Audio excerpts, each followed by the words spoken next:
Follow by verbal instruction. ನಾ ಏನು ಹೇಳ್ತಾ ಇದ್ದೀನಿ ಅದನ್ನ ಕೇಳಿಸ್ಕೊಂತ ಆ ರೀತಿ ಮಾಡ್ಕೊಂತ ಹೋಗ್ಬೇಕು. ನಿಧಾನವಾಗಿ ಏನು ಮಾಡ್ಬೇಕಂದ್ರೆ ಕ್ಯಾಂಡಲ್ ಸ್ಟ್ಯಾಂಡ್ ಐತಲ್ಲ ಇದು ಕೆಳಗಡೆ ಅದನ್ನ ನೋಡ್ಕೊಂತ ಮೇಲೆ ಬರಬೇಕು. ಮೇಲೆ ಬಂದ್ಮೇಲೆ ಈಗ ಏನು ಕಾಣಿಸ್ತಕ್ಕಂತ ಹೇಳಿದ್ರೆ ಬೆಳಕು ಕಾಣಿಸ್ತೈತಿ. ಇದು ಕಾಣಿಸ್ತೈತಾ? ಇದನ್ನ ನೋಡ್ಬೇಕು. ಎಲ್ಲ ಕಡೆ ನೋಡಿದ್ಮೇಲೆ ಒಳಗಡೆ ಒಂದು ಕಪ್ಪು ಇದೈತಿ, ಕಪ್ಪು ಅದನ್ನ ನೋಡ್ಬೇಕು. ನೋಡಿದ್ಮೇಲೆ ಏನಾಗ್ತೈತಿ ಬಹಳೊತ್ತಲ್ಲಿ ಫೋಕಸ್ ಮಾಡಿದ್ಮೇಲೆ ಇಲ್ಲಿಂದ ಒಂದು ಪ್ರವಾಹ ಅಂತ ಕರಿತೀವಿ, ದ ಆರ. ಅದನ್ನೇ ಫೋಕಸ್ ಮಾಡಿದ ತಕ್ಷಣ ಬೆಳಕು ಜಾಸ್ತಿ ಸ್ಪ್ರೆಡ್ ಆಗಿ ಕಾಣಿಸ್ತೈತಿ.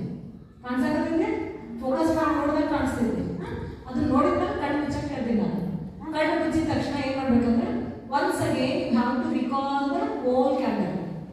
ಇದನ್ನೇನು ಬೆಳಕು ನೋಡಿದ್ರಲ್ಲ ಆ ಬೆಳಕು ನೆನಪು ಬರಬೇಕು. ಈ ಕಪ್ಪು ಒಳಗೆ